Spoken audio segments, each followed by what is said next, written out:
Please welcome the panel on Innovation Beyond Borders, New Approaches Transforming Health, moderated by Senior Health Correspondent at Time, Alice Park. Good afternoon, everyone, and welcome to the discussion. It's my pleasure to be here. I think we'll have a very lively discussion today about something that's very, very important, how we apply innovation to healthcare, and in particular, prevention. When we talk about transforming healthcare, I think one of the biggest challenges has been how you take a system that is inherently reactionary and responds when there are symptoms, when there's disease, to one that is more proactive and focused on prioritizing prevention. It's not a new problem. We've been attempting and talking about doing this for a long time. But I feel that there's some momentum now, finally, thanks to innovations in technology and also new ways of thinking about systems that finally bring us perhaps closer to making that healthcare system that's focused on prevention and wellness a reality. So really looking forward to the discussion this afternoon, because I think each of you brings a unique perspective into how to finally make that happen. Before we really get started, I wanted to ask each of you, just go down the line and ask each of you about what you think, in your view, is the most important element to a health system that is focused on prevention. And perhaps we can start with you, Excellency. Yes, thank you. Good afternoon, everybody. Thank you for having me in here.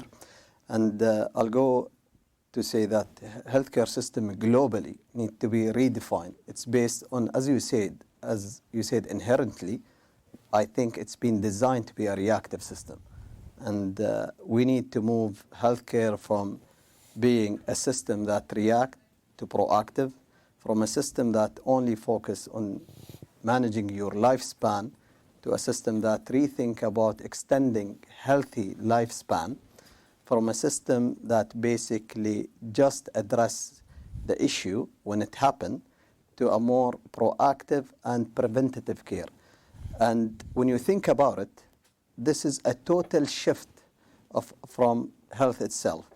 When we look at the health determinants, 80% of health determinants today lie outside of the border of the healthcare system and hospitals. You are talking about nutrition, the food you eat, impact your health. Quality of sleep, impact your health. Your social connections, impact your health. The environment around you, impact your health. And the list goes on.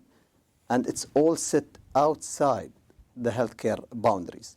Therefore, if we want to address a preventative, a more holistic approach to health, we need to look at it in the overall from a 360 perspective. And I believe this is a new approach for health going forward. Therefore, care providers are not the only solutions. You need to look at it from policy to pharma to basically investors, VCs, different disciplines, and different approaches to how we approach our health. Thriving economies are dependent on the quality and the health of their population. I always say I hate to use the word patient, because when you say patient, you assume that he has health issues. We need to look at an individual 360 from the day he starts his life and accumulate all of that knowledge. And we've been blessed with having technology today that can empower us. So in a short, I believe today we are in a very unique position to transform the definitions of healthcare to health, and longevity should not be a privilege. It should be a birthright to all, where they have access to quality of health, 360 degrees covered, and focus more on prevention rather than reactive care, I'll call it. And probably we'll elaborate later on. Olivier, your thoughts on, for you, what are the key elements to a preventive healthcare system? I'm very aligned, actually. In the pharmaceutical industry, we produce medicines. But the medicines are only effective if you have a good healthcare system, for sure. You need, physicians to prescribe the drugs, you need pharmacists, you need nurses, and you need an entire ecosystem, regulator, administrations, to make sure that you have the strongest answer to the disease.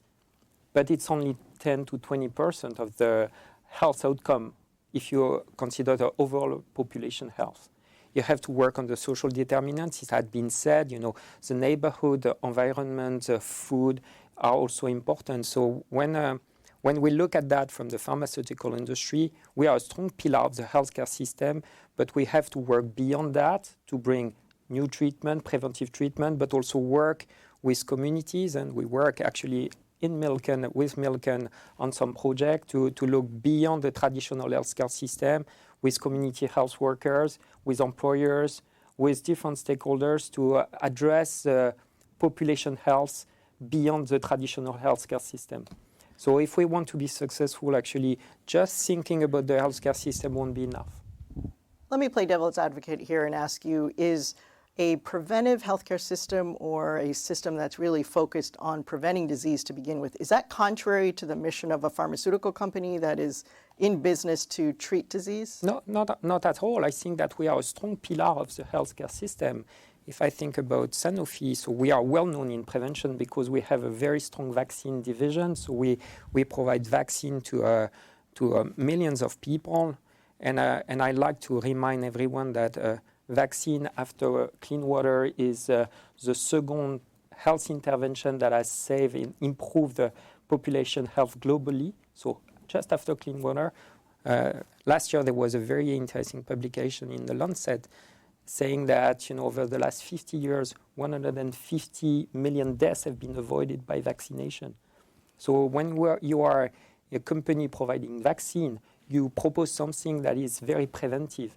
But being part also of science is important for prevention. When you know much more the biological processes that are ongoing, it's the case now. We work with a lot of academic centers here in the US to understand the immunological disorder. And when you know well the science, you can identify the targets to get preventive. We have recently launched a treatment for type 1 diabetes that is not a treatment for patients, actually, as you mentioned.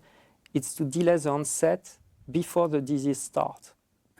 So it's something that, so you can be in the pharmaceutical industry and look at the population and the disease to actually improve the health outcome of a population.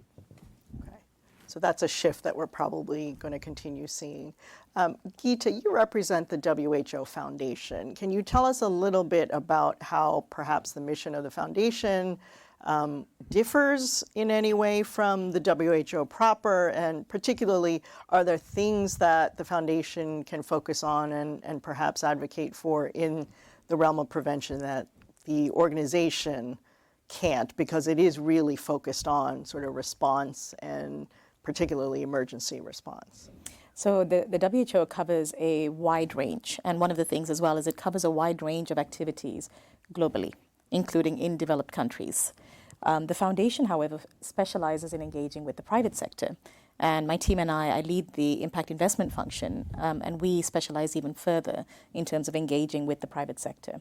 And if you look at the growth of investing in health as an outcome, which is really very similar to what my colleagues here have been speaking about, the pace of funding that has gone into investing in healthcare is not growing as quickly as it should. So if I think about prevention here, there's two things that come to mind for me. The first of which is we really fundamentally need to rethink how we are valuing and investing in prevention, because it is far more complex than it used to be. And as part of that, I think we really need to think carefully about catalytic capital, because that becomes the bridge between innovation and scale and inclusion, meaning that you are able to bring a bit more patience as opposed to addressing patients into this process, so that the capital is being deployed over a longer time period, and you're able to actually grow businesses in the private sector who are able to address some of these challenges, because prevention is a part of it, the level of urgency that we have now in terms of the backlog of care and the resource crunch we have to provide this care is so extreme that we actually need both. So I think that's one part of it. And the other is also how we think about what prevention actually means. Prevention is also infrastructure. We still need to get the infrastructure in place, same way that we get electricity lines in place, in the same way that we get roads built. There is actually a huge infrastructure element of ensuring that we have sustainable preventative systems upon which solutions, including tech-based solutions, can be layered. Okay. And that's a great segue to you, Prashant, to look at really how technology is changing our ability to kind of really push forward more prevention-based structures, infrastructures, systems. So tell us a little bit about what you think are kind of the key pillars in your mind for creating such a system. Yeah. I think His Excellency spoke about sleep, about activity, about food, right? I mean, all of us are using sensors which are tracking that kind of activity. It's not being used to drive treatment, it's not being used to diagnose disease, for example, right? I mean, I think the key is how do you take all this data, I mean, from Apple Watches and all the sensors that we're wearing to blood pressure sensors, heart rate monitors, glucose or blood sugar measurements, right? How do you take all that data? How do you combine that with EMR data and data which is in the hospitals? And how do you use that to make decisions? And right now, I think the key is that there is no mechanism to bring all of that together. And what Geetha spoke about, the fact that right now, all these are disparate data sets, but technology can bring that together, number one. And the second thing is, I mean, to make sense of that amount of data, basically it's real-time data for years at a time, right? I mean, to make sense of that, to figure out that there is an event that is going to happen, for example, you need to be able to use AI as well. And that is where AI can play a role in being able to decipher the amount of data that we are collecting about the human body. So figuring out the data collection mechanisms, integrating that data with data that is available in hospitals and systems, and then using AI to layer on top of that. But I think the key is not only the data and AI, it's also about how the systems work. I mean, right now, as everybody pointed out, there are no reimbursement mechanisms for prevention. I mean, everything is for treatment, right? If you look at across the world, incentivization is for treatment, it's for drugs, it's for interventions. Prevention is not incentivized. I think that's again something that we have to think of at a system level. How do you start incentivizing prevention so that then you can start figuring out how to diagnose early and how to treat early? I want to come back to the incentive question because I think that's a big part of why, particularly here in the United States, we still see a system that is fee for service and not value-based and prevention-based. But I want to come back to that. Your Excellency, you've recently held a big gathering in Abu Dhabi, Global Health Week, and you have buy-in from your leadership all the way from the top, you know, in promoting wellness, longevity, and really prioritizing health rather than seeing it as kind of a byproduct. You also talked about how this is really, health is so much, goes beyond the walls of the hospital and really beyond probably the Ministry of Health. Can you tell us a little bit about how you work on things and network and create systems that really cross different disciplines, cross different ministries, you know, perhaps labor, transportation, like you were saying, environment, and how are you starting to rethink that and break down some of those silos? Sure. First of all, if there is a will, there is a way. I'm a believer, right? We've been blessed with a leadership that believe that health is a fundamental right of every citizens in Abu Dhabi and the United Arab Emirates. And the challenge I see globally today, to have a health system that take care of everybody proactively rather than reactively, it should not be a system of silos. It should be a system that integrate. It should be a system that can talk to each other.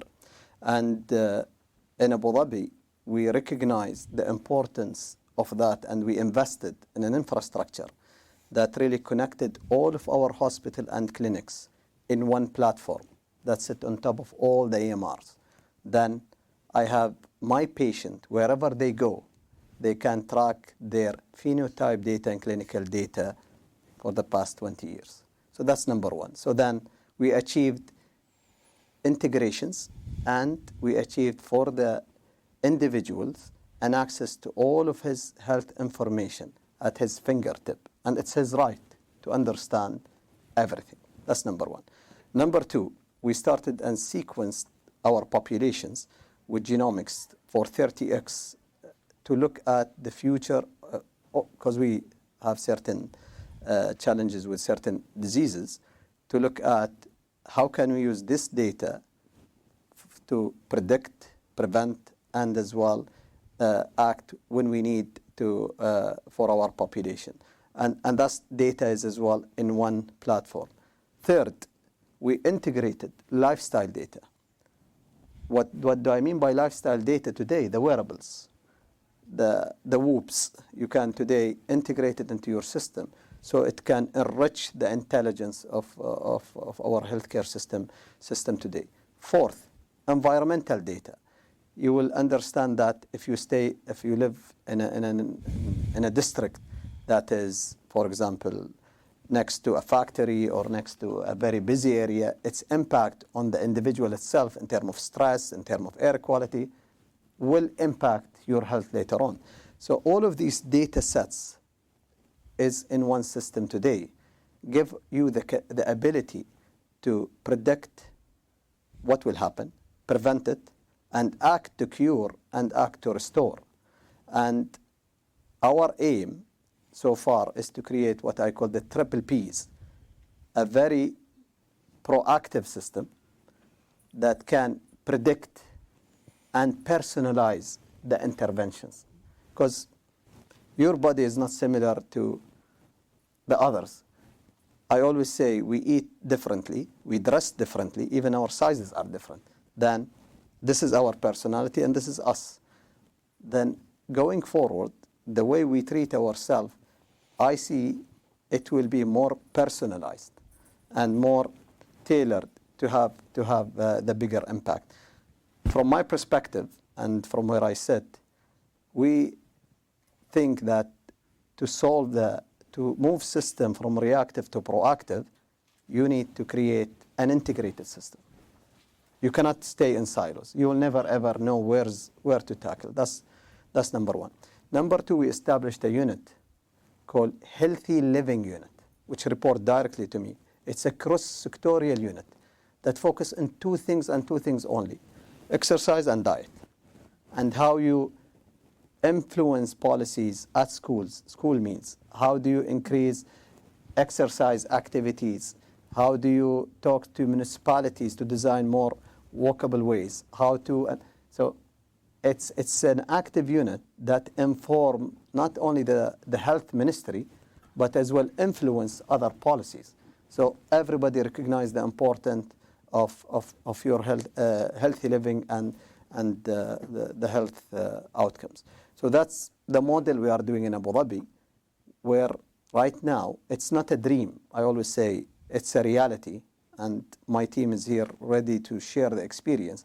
We built what we call Population Health Intelligence Platform, where I look at my overall population and I identify the risk groups, people with high risk of obesity, diabetes, cholesterol, and then I design an intervention mechanism that really can be more proactive. And spending in preventions, there are systems today, for example, our system as a government, because we are the ultimate payer, prevention is part of our coverage, and we see a bigger impact. Yes, probably it will differ, but it's like a curve. You will see the impact later on. I'll use, if you will allow me, and today I meet him for the first time. We are using his solutions in our system to use AI for chest X-ray for the whole system. You don't have enough radiologists to look at it. With implementing his system, we increased our productivity by 80% for all of our institutions. And as well, best in care, there were like 9 out of 10 missed abnormalities are caught now with such a technology. So AI will be an enabler to really help a more efficient system going forward. Okay. Olivier, I wondered if you could elaborate on the example you gave of type 1 diabetes and really look at preventing disease. And I'm sure that that also applies in cancer and oncology as well. So it seems, though, that it does require a change in mindset. And we're seeing this more and more in a lot of diseases with Alzheimer's and cancer, that intervening early obviously is better, and that is the goal. And so that seems to be the trend. But is there a mind shift at pharmaceutical companies in drug development to really kind of, now that we have genomic information, we have AI, we have technology, is that enabling us to really make that a reality and to say, look, we can, instead of waiting for disease to happen, we can either detect it and then do something, intervene to prevent it? And are those therapeutics, those interventions, different in any way than the ones that, you know, are developed to treat disease once it's there? Actually, when you understand more the science, you can identify how you can address some unmet need in some of the diseases. And so you can work on prevention, and I will come back to type 1 diabetes. But if you look at, for example, RSV, you know, RSV is something that is the leading cause of hospitalization among babies across the globe. We identify, because of the science and our understanding of the science, a target that can, you know, prevent RSV. We launched it 2 years ago. Last year, we covered 6 million babies in the world. And the publication has been done recently on real-world evidence. We reduced by 82% the hospitalization rate among those babies that have received this treatment. So when you know the science and you know how to address the unmet need, you can find solutions. This is our job, actually. This is what we do. Then, when you understand more, you can look at some of the biological processes, and type 1 diabetes is one of them. We know that in type 1 diabetes, you have between 60 to 70 genes that are involved. You have a cascade of, you know, interaction between lymphocytes. We have identified that if you play with some of those interactions, you can reduce the autodestruction of your beta cells. You know, in type 1 diabetes, your own immune system destroys your beta cells. So we have identified a mechanism of action where you can stop, actually reduce this destruction. So if you identify the patient before this destruction, you can protect him. But it requires a lot of evolution of the healthcare system, because all the physicians, all the healthcare system has been trained over decades to treat type 1 patients with insulin. So now we have to work with the healthcare systems, with the physicians, with the regulators, with AI actually, to identify the profile of the patient that can be eligible for treatment that can delay the onset of type 1 by multiple years actually. So if you identify the person before he becomes type 1, you delay the disease by multiple years. But it requires a shift. And our job as a pharmaceutical industry is to identify the mechanism of action and where we can have an impact. It's the same for another disease where we operate, COPD. COPD is one of the major diseases in the world, actually 3.5 million every year of death in the world. There was no treatment for severe COPD. We identify, once again, the pathway within the pathology where we can probably activate one of our treatments. We had this treatment approved recently, the first one in the world. So it's a hope for patients. So our job is not totally to identify the prevention, but to understand the science and to activate the right science. Sometimes it can be prevention. Sometimes it can be reduce the complications. Sometimes it can be cure. And we look at all the possibilities with the science that the science offers to us. Is the regulatory system conducive to that? Does it reward those types of interventions? That's a very interesting question. I think that there is a positive evolution here. When you come with the right science, with the right mechanism of action, and with the right design of your clinical trials, in the discussion we have actually with FDA, there is an openness here to go as fast as possible, because science is also a way to drive even more science. So when you bring a new innovation faster on the market, then the other ones are looking at it, we continue to develop it, and then you can expand the utilization. Actually, I have to say that the discussion that we have with regulators, at least in the US, are pretty good. But the way you evaluate, right, those types of interventions and the outcomes, perhaps even that you're looking for, are different slightly than what you would do for.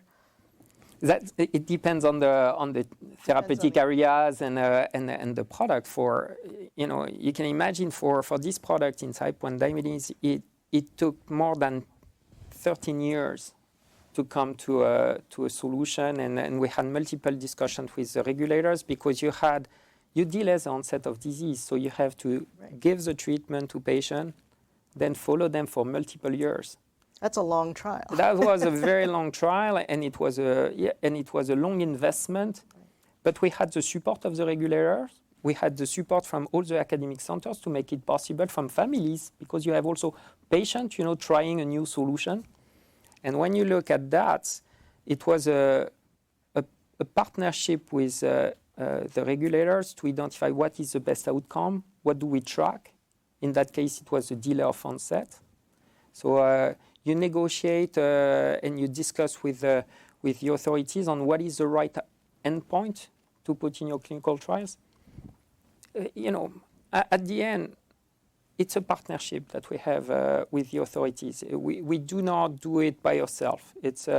We discuss with patient groups, we discuss with the physician groups, we discuss with the regulators to come up with a common approach to see how to address, including on the preventive care. Geetha, Prashant brought up the importance of looking at the incentives, right? Because I think that has been the hurdle if we look particularly in the United States, at systems like the United States, where even if prevention is a desired goal and a target, if the system is not incentivizing it, if the system is against kind of, Olivier just brought up one example, which is developing drugs where the outcomes perhaps are decades rather than years, right, down the road, and who's going to invest in those expensive trials to wait for those outcomes. And if the reimbursement structure for healthcare insurance does not incentivize prevention, if the healthcare system doesn't pay doctors to really focus, as His Excellency is talking about, having those discussions about lifestyle, which many doctors don't feel equipped to do and really aren't rewarded to, right? Because if they're not, checking off boxes for tests or interventions, then what are they doing, right? And so how do we really kind of restructure that incentive system to prioritize prevention? And are there ways that the private sector can kind of spearhead us in this area? I think one of the remarkable things, and the example has come from His Excellency, in terms of showing what excellence looks like in this space when you have a different form of infrastructure that has been built up over time. And so we're seeing a couple of things happen all at the same time in different parts of the world. The first is you have different payment mechanisms which are also stepping in. Many governments are implementing universal health coverage, and that is introducing a different level of engagement with both the public provision of health as well as the private provision of health. And so we're moving from healthcare systems to healthcare ecosystems, which are actually more fit to be able to all embed prevention as something which is good for all. And when you think about what this means in terms of more traditional measures of incentives, I think what it allows us to do is also recognize that there's competition. We've seen examples of where AI is coming in as an enabler. And so if you have traditional business models which are focusing on traditional mechanisms, they will be pipped to the post by another type of business which is coming in, which is being regulated in a different way. So you're no longer stuck with, multi-year trials as you would with a drug that is being developed. because the safety standards around that are fundamentally different to new technologies where you may not be addressing things in the same way. So I think that healthy competition and the fact that private sector, public sector, we are all having to deal with the fact that disease burdens are increasing and they're changing all at the same time as resources available to address this are actually reducing per capita. And so there is a big shift to do a little bit more than you would have previously to incorporate methods of preventative care into the provision of services. Because otherwise you can come with a solution, and that can be as simple as building a multi-specialty tertiary hospital in a particular country. But if that is not going to be used effectively, that is a challenge to the business as well. And underpinning the healthcare sector, I still firmly believe, is a sense of obligation and duty of care to something beyond the bottom line in every instance. So I think that we do see that shared commitment in many cases, but this issue around prevention has historically bogged us down because of a very traditional way of looking at incentives. I think we are at a pivotal moment now where we have the opportunity to open that out even more and to see that there are alternative routes. Those routes take easier paths, so there's less resistance in certain parts of the world, and sometimes that's driven by urgency, and sometimes that's driven by new mechanisms that are being developed, and sometimes that's driven top-down with a level of commitment which, you know, waterfalls and cascades its way through the system, as we're seeing in the UAE and some other parts of the world as well. And one of the things which for me has been quite interesting, where you do see these centers of excellence, is where they're opening their doors to spread these solutions to other countries and other regions in the neighborhood. And that includes sort of having unusual geographic scope, whether that's businesses that are being attracted into the UAE that are trying to reach South Asia, Southeast Asia, Africa, as well as parts of the Middle East. Are there any specific either programs or countries that stand out in your mind that are experimenting with innovative ways to finance and pay for healthcare that you feel are worth highlighting? Yeah, actually the UAE was the example that I would have used. And I think there's a two-pronged approach that I've seen there, and it's been something which has attracted one of the fund managers that we've been doing some work with to think about re-domiciling businesses that they're investing in, early stage businesses they're investing in, into the UAE, because the regulator is recognized in many other jurisdictions. And that developed during COVID, during a time of emergency. Japan's another country where there's a similar recognition of the PMDA in other countries around the world. So as we've looked at through that particular partnership, early stage businesses in Japan, we found it easier to help them move into places like Southeast Asia, to move into places like Africa, because the regulations are accepted and there's a shorter path to re-regulating that particular solution. Okay, Prashant, I want to turn to you and really drill down a little bit more into specific examples and ask you, what is Ambient AI and how do you see that potentially accelerating this transformation to a more prevention-based system? So I'll talk about two different types of ambient AI, one that we develop at Cure and we talk about, and one that we're probably going to develop, but there is already some existing solutions. One is that if you look at lung cancer, about 80% of lung cancer cases globally are diagnosed late, stage 3, stage 4. And if you diagnose late, 5-year survival is less than 5%. If you diagnose early, 5-year survival is about 70-80%. So how do you diagnose early, right? One of the ways that systems have looked at diagnosing early is using low-dose CT scans. So you invite people who are above 50, who have, let's say, 20 to 25 pack years of smoking. So heavy smokers to come in and get a low-dose CT. Now what happens is people don't show up. First of all, the number of people who are eligible for that kind of a screening are small. And if there are 10 people who are eligible, probably 1 or 2 show up for the screening. So again, the number of people that get screened is very small. In the US, for example, about 1 million people get screened annually for lung cancer. Globally, that number is 1 million outside of the US. So all of the rest of the world is about 1 million again. So how do you change that dynamic, right? And one of the ways we thought about is, see, all of us take X-rays for routine reasons. There are about 1.3 billion chest X-rays taken every year around the world. close to about 70 to 100 million chest X-rays taken in the US, right? So if you look at a million population that is getting screened using LDCT, and if you look at the number of chest X-rays, that is 70 to 100 million, you're looking at a 70 to 100x population that is going through a chest X-ray. Now, how do you leverage that for screening is what we sort of started looking at back in 2020. And one of the things we looked at is, if you look at 100 X-rays, chest X-rays taken, about 10 will have nodules. So nodules are small masses inside the lung, right? And those are not necessarily malignant. Those could be normal nodules as well. So, I mean, ideally, you should be able to do a CT for every person who has a nodule on a chest X-ray. But that's 10% of all chest X-rays done, which is not, you cannot do that. I mean, that's just, you don't have enough capacity to do that. So what we built is what is called a malignancy risk score. We basically said, okay, can we score these nodules on malignancy, and can we find the right nodules that can then get screened further through a CT? So what we now do is basically out of 100 X-rays, chest X-rays, there are 10 that have nodules, and there will be 1 out of the 100 that is potentially malignant. And we did a study on that risk score, basically LNMS is what it's called. And we found that out of 100 people who are high risk as per the AI risk score, 54 actually had a positive CT. So all of them got a further CT, and 54 have a positive CT. And the number of negatives is 95. 95 of the 100 actually had a negative CT, and none of them had lung cancer. So it was extremely predictive of lung cancer.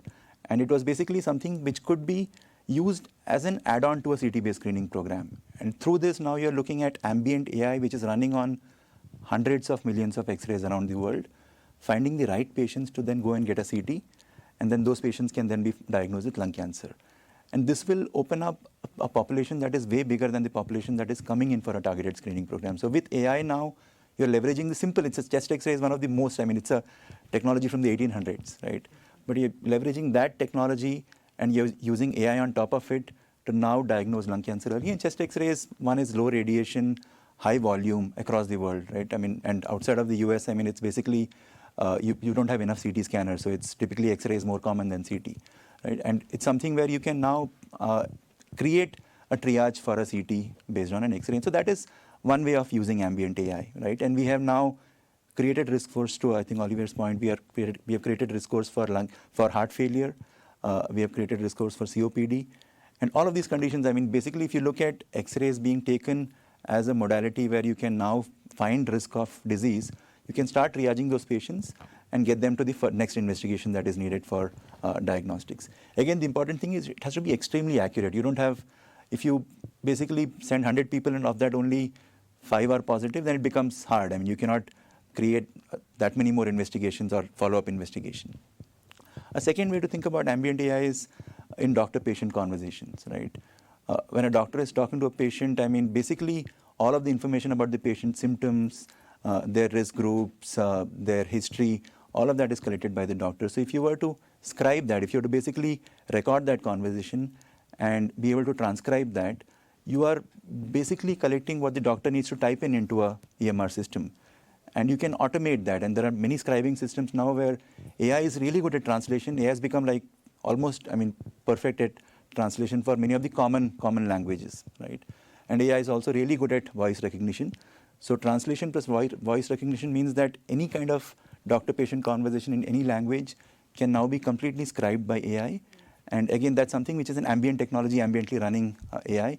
And one of the things you can start doing in this as well is to provide diagnostic support to the doctors. You can give them some kind of ideas about what the diagnosis could be. So you can provide some recommendations in that dialogue between the doctor and the patient. You can tell them that this could be a COPD patient, for example, or this could be a heart failure patient. So there is some kind of diagnostic support that you can start providing in these conversations. So Ambient AI is, I mean, I think something where you can leverage a lot of AI, which is not, basically it's running in the background and it just shows up when it needs to provide some support to the physician at the point of care. So we could think about it similar to the way, smartwatches now, right, are able to look for AFib or changes in pulse, and it's just sort of constantly there and alerting when potentially something is worth looking at more deeply, right? Exactly the same use, yeah. And I really do believe this is a big lever to accelerate prevention. If you think about the physicians and the nurses, they are overwhelmed. They have tons of patients to manage every day. if you have with AI the right questionnaire before the visits, where you can give to AI a lot of information about yourself, about your family story. AI can identify what are your risk factors, do your score. I was mentioning type 1 diabetes. When you have a first-degree relative with a type 1, you have 20 times more risk to become type 1. If you enter to a physician office today, if it does not ask you the question about your family story, you miss this point. AI won't miss the point. If you give this information, it will come immediately on the screen of the physician to say, oh, I have to screen this patient because it is at risk.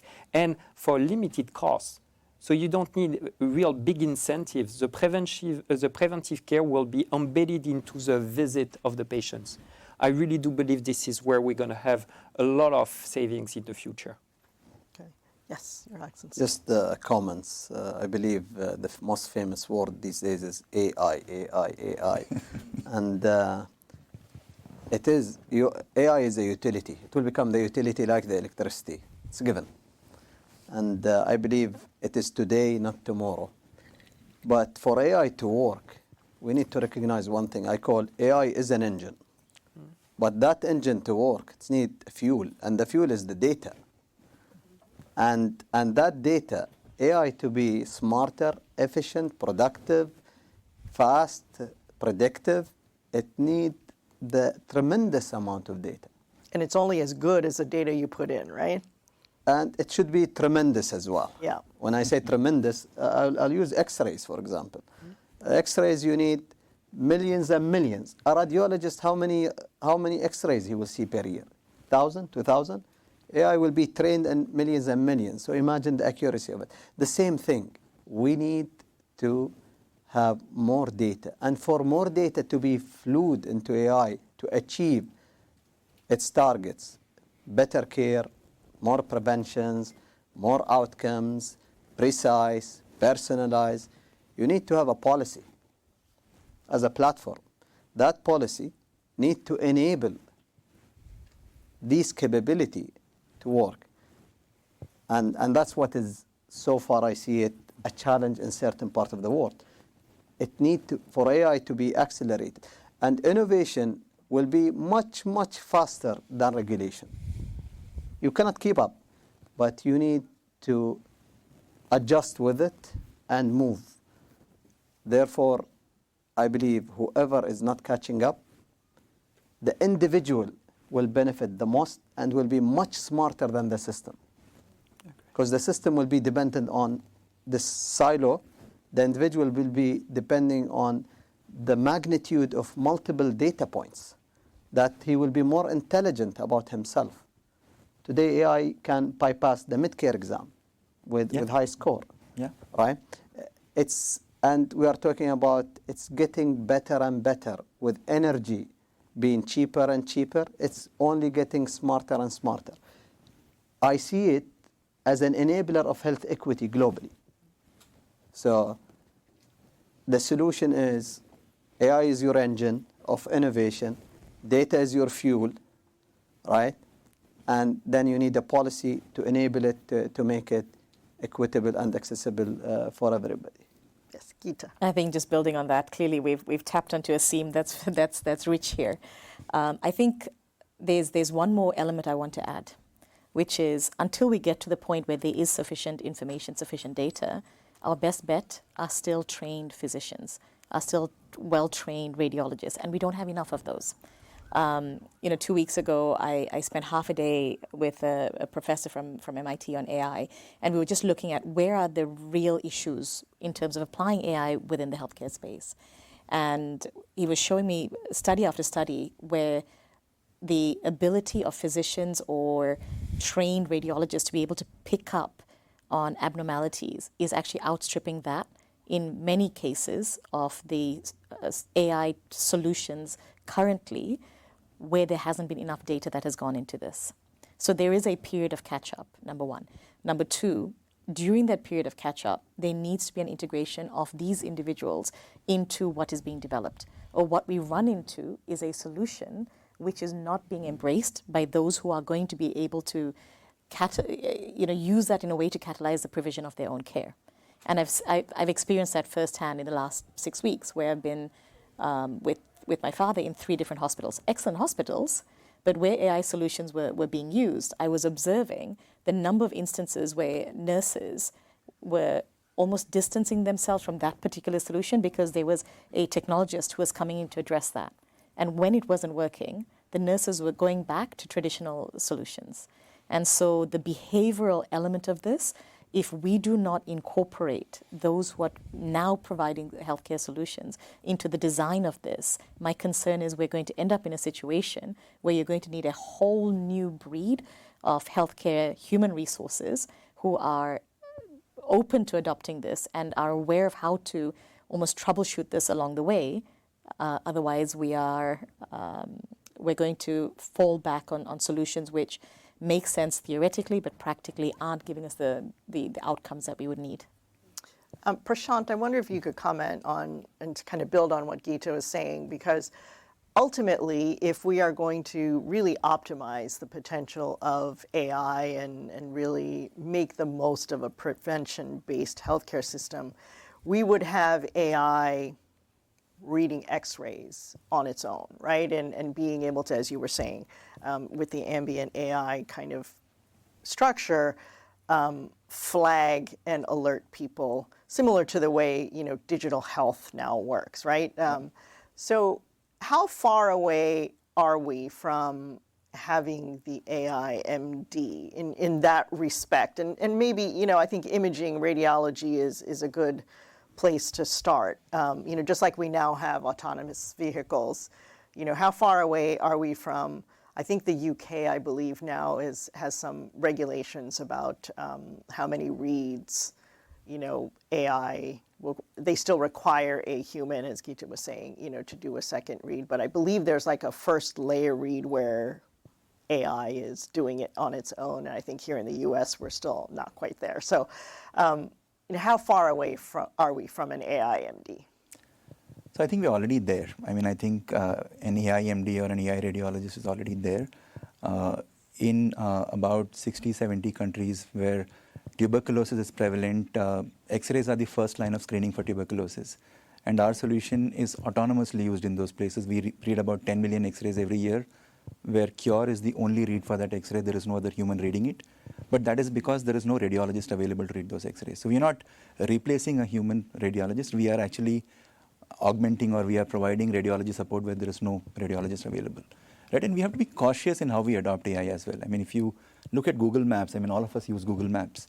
But recently, I mean, a month ago, somebody in Indonesia, couple who were in a car went over a bridge, and the bridge was not completed. So they actually crashed into a road in front of that bridge because they were just following Google Maps. I mean, Google Maps said, go straight here, and they went straight, and they crashed, right? And this happens almost every year. I was just reading up before this this session. It happens every year. Happened in India, happened in the US, happens across the world, right? And we have to be careful. See, as a doctor, you have Google Maps, but I mean, and I feel like, I mean, this has affected me, right? I moved to Mumbai 10 years ago, and I moved after the Google Maps era, and I don't remember directions in Mumbai anymore, right? And so it's something where you have to be careful that you don't lose your skills, and you have to use AI as an assistive tool.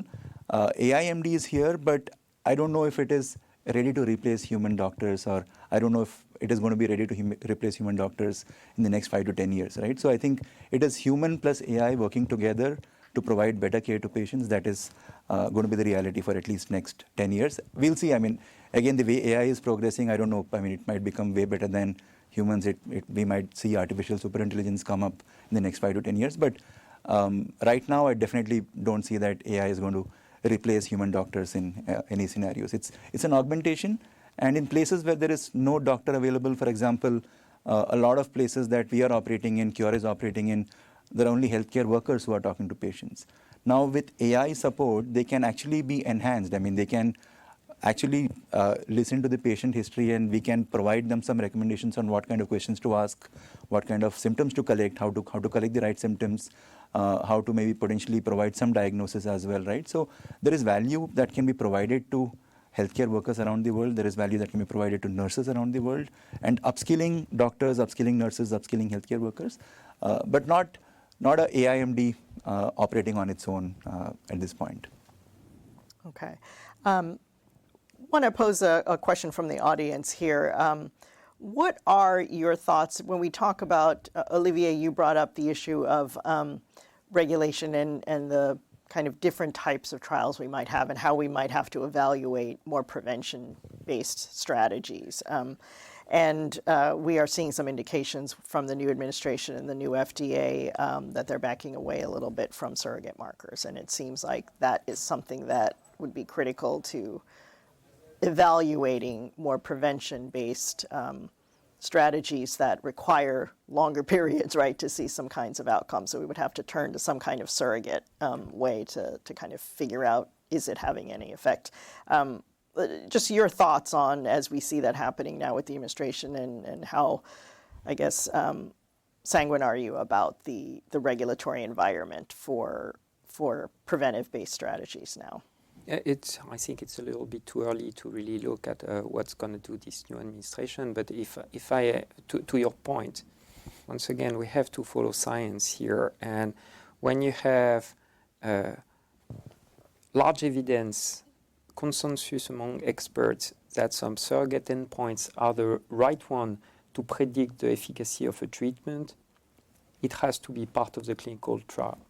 You have to negotiate and discuss with regulator to use those endpoints. Because, to your point, if you have a surrogate endpoint that can predict the efficacy of a treatment down the road 5 years later, and you build a clinical trial based on that, you're going to bring the new medicine earlier for patients. And this is the objective that we should all have collectively. How do we find, with the right evidence, does not mean that you have to do stupid things here. It has to be driven by science and evidence. But when you have a consensus, and I have tons of examples in oncology or even in type 1 diabetes, where you have the right surrogate endpoints, you're going to track that in your clinical trials. You know that at the end, if you observe a significant difference between your control arm and your active arm, it will show the efficacy of your product. And we have to stick to science. All the discussion about let's move away from that would be the wrong way. We have to continue to stick to science. Okay. Your Excellency, there's a question from the audience about whether you think the model that you've built in Abu Dhabi can be replicated and scaled, even in a country like the US. Well, when you look at the model is very simple, right? Provide care for all your population where it's equitable and accessible. But to get more intelligent about your population, you need to know what's happening. That's our belief. So the reason why we've been very successful, it's basically we can measure our health outcomes based on the data, based on the information and the policies we design. So without the ability to measure and manage, it will be too difficult. So as I said, my advice, system shouldn't be in silos. It should be integrated. You should have visibility of your population in general, and what are the trends, what are the behaviors, and where to intervene much earlier. And within your reimbursement policies and your insurance, the insurance system and health system always have certain fundamental. It's just address preventions and as well reactive care. And in preventions, you will not see the impact straight away, but as a system, you care about the long impact rather than short-term impact. So it's always about the long horizon, extending your healthy lifespan. Can it be replicable? Yes, with the fundamental and the willingness to take courageous decisions as well on the approach of health. And you talked about the data required, right? And the the scope of the data that's required really to get a good signal for AI to really be effective. One of the issues that has come up obviously with, particularly with AI and electronic health records is privacy. How big an issue has that been for your system, and what are some of the policies and strategies that you use to address that? The most fundamental thing when it comes to health record is privacy and protections, and all of that is protected by law and by our federal systems. In addition, when you talk about privacy, your data is secure, your data is sovereign in our countries, by the way. It's, when it moves with certain parameter that it should be secured. When it's shared on de-anonymized, and it takes multiple measures. So it's not like a clear text sent in an email. So you should build the similar way you protect any of your infrastructure.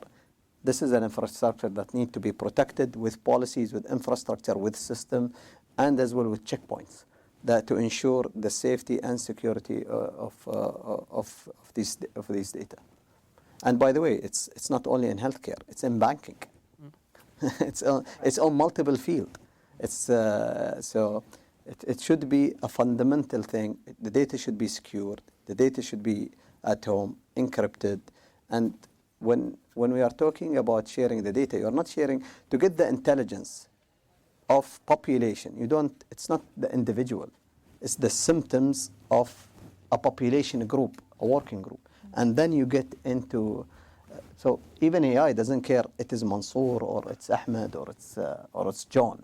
It cares about biomarkers and certain attributions to take the recommendations. And one of the questions I received before about biases as well. If you want to remove bias, you need to train it on a much, much bigger data set. Like, why did we start the genomic program in Abu Dhabi? Why?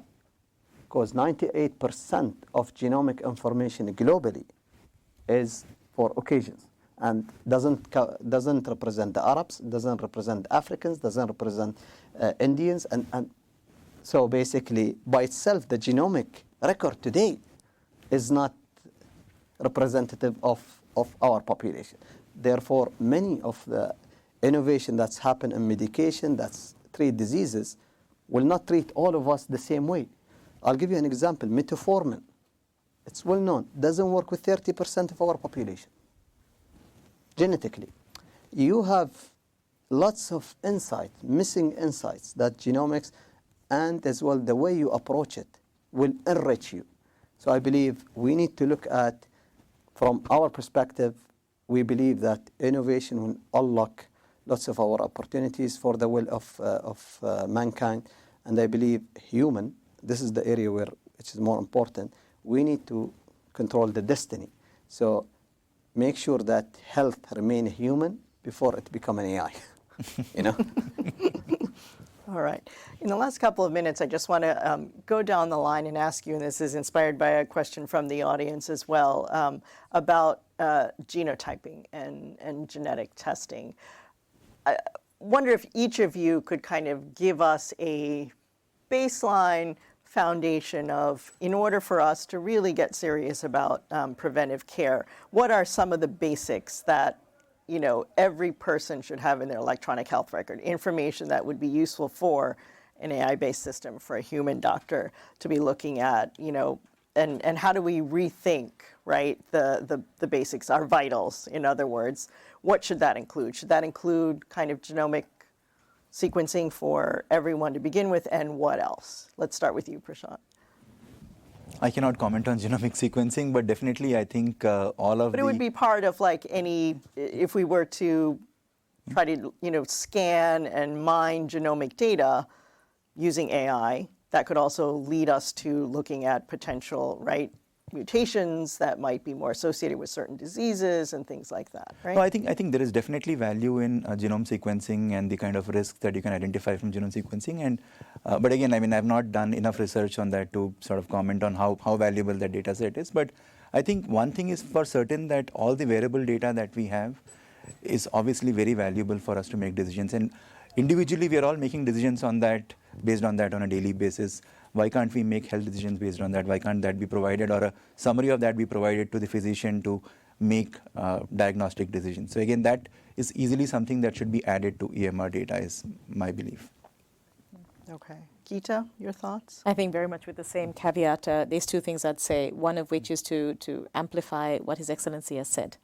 I think that we need to get a lot broader with the information that we are getting, and that is inclusive of gender, that's inclusive of geography, that's inclusive of race, because we cannot get to precision medicine without all of those factors. So that is one thing.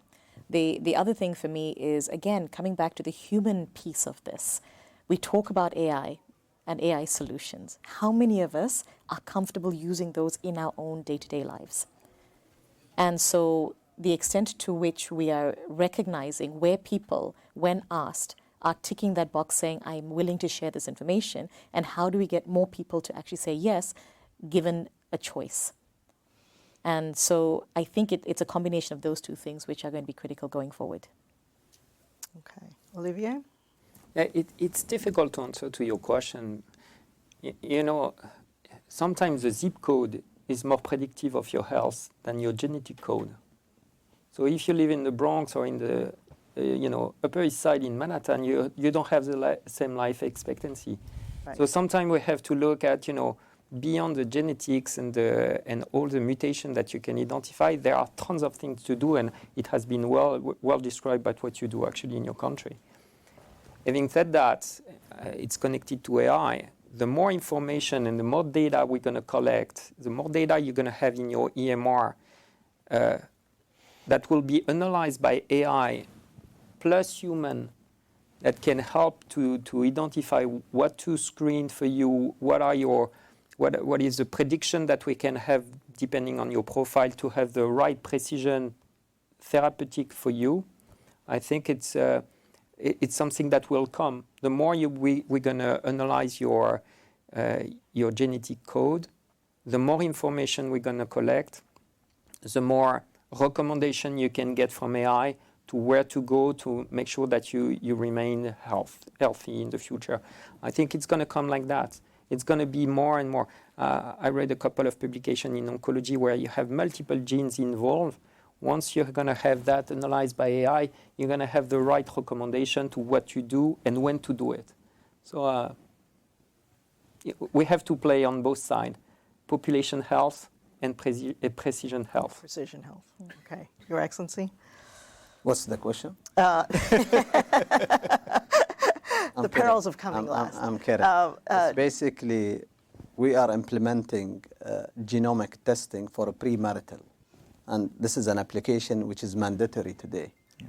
For any couples to get married, they do genomic genetics for both and see their compatibilities. The reasons behind it, we as well as a population, we had lots of genetic disease which is severe, and we have children who are born with very rare diseases, and the burden of it, and the emotional burden and all of that. With that, couples have much informed decisions. They know what they are getting, and as well they take, when they move forward, as well they are more informed, and as well we will be having in generation to come much healthier children. So we are implementing it today as a population, mandatory for premarital, we call it premarital screening. And that's one application which is used. Another application, we are using it for BRCA1, BRCA2, breast cancer as well today. It's implemented, it's active. So there are multiple applications we are doing it. A third application we are doing liquid biopsy for advanced screening for colon cancer, because people don't come to do colonoscopy. It's a culture. So then, as a government, I know it's cheaper to do colonoscopy than doing liquid biopsy, but the impact of liquid biopsy to identify his stage 0 much advanced. Yes, I'll pay extra today, but I'll prevent a later stage. So there are multiple applications we are implementing it, and we are seeing the value of it. So, okay. Well, I want to thank our panelists. We are out of time, unfortunately, but obviously a lot to look forward to in the next few years. So thank you very much. Thank you.